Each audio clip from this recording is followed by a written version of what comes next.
SIR সংক্রান্ত প্রক্রিয়া ঘিরে নতুন জট।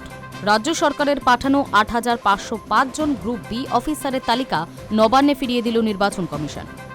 কমিশনের দাবি, পাঠানো তালিকা দেখে বোঝার উপায় নেই কে কোন গ্রেডের অফিসার, কার ডেজিগনেশন কি, কিংবা কতজন এই আরও পদে রয়েছেন। বিস্তারিত তথ্য সহ নতুন করে তালিকা পাঠানোর নির্দেশ দেওয়া হয়েছে। কমিশন সূত্রে খবর, তালিকাটি অসম্পূর্ণ। সুস্পষ্ট শ্রেণীভিত্তিক বা গ্রেডেড উল্লেখ না থাকায় তা গ্রহণযোগ্য নয় বলে জানানো হয়েছে। পাশাপাশি যেহেতু সুপ্রিম কোর্টের নির্দেশেই এই তালিকা পাঠানো হয়েছিল, তাই অসঙ্গতের বিষয়টি যথাসময়ে আদালতের নজরে আনা হতে পারে বলেও ইঙ্গিত মিলেছে। গত ৪ ফেব্রুয়ারি সুপ্রিম কোর্টে এসআইআর মামলার শুনানিতে মুখ্যমন্ত্রী মমতা বন্দ্যোপাধ্যায় নিজে উপস্থিত ছিলেন। সেদিন নির্বাচন কমিশনের আইনজীবীরা অভিযোগ তোলেন, বারবার অনুরোধ সত্ত্বেও পর্যাপ্ত সংখ্যক যোগ্য আধিকারিক দেওয়া হয়নি, ফলে এসআইআর প্রক্রিয়া সম্পন্ন করতে সমস্যা তৈরি হচ্ছে। জবাবে মুখ্যমন্ত্রী আদালতে স্পষ্ট জানান, প্রয়োজনীয় সংখ্যক যোগ্য কর্মী দিতে রাজ্য প্রস্তুত।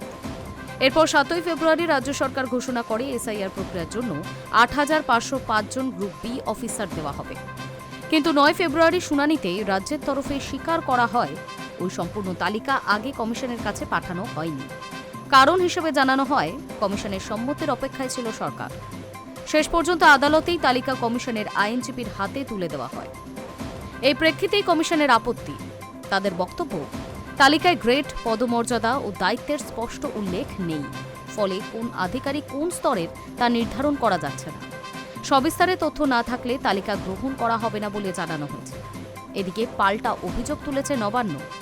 নবান্নের মতে, ৯ ফেব্রুয়ারির সুপ্রিম কোর্টের পর্যবেক্ষণকে ঘিরে বিভ্রান্তি ছড়াতেই এই অপপ্রচার চলছে।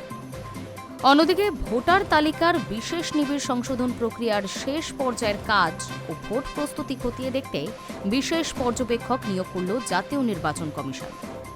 দায়িত্ব দেওয়া হয়েছে বিজেপি শাসিত রাজ্য উত্তরপ্রদেশের প্রাক্তন আইপিএস এনকে মিশ্রাকে। তাকে নির্দেশ দেওয়া হয়েছে, প্রয়োজন অনুযায়ী দফায় দফায় সমস্ত কাজ খতিয়ে দেখতে হবে। শুক্রবার সিইও এবং জেলা শাসকদের সঙ্গে বৈঠক করেন জাতীয় নির্বাচন কমিশনার জ্ঞানেশ কুমার ও তার দল। সেখানে জেলা শাসক ও আধিকারিকদের কার্যত হুঁশিয়ারি দিয়ে বলা হয়, এসআইআর তালিকায় কোনো ভুল থাকলে দায় নিতে হবে জেলা শাসকদের। তারপরেই রাতে নতুন পর্যবেক্ষক নিয়োগ করার কথা জানায় কমিশন। High news network.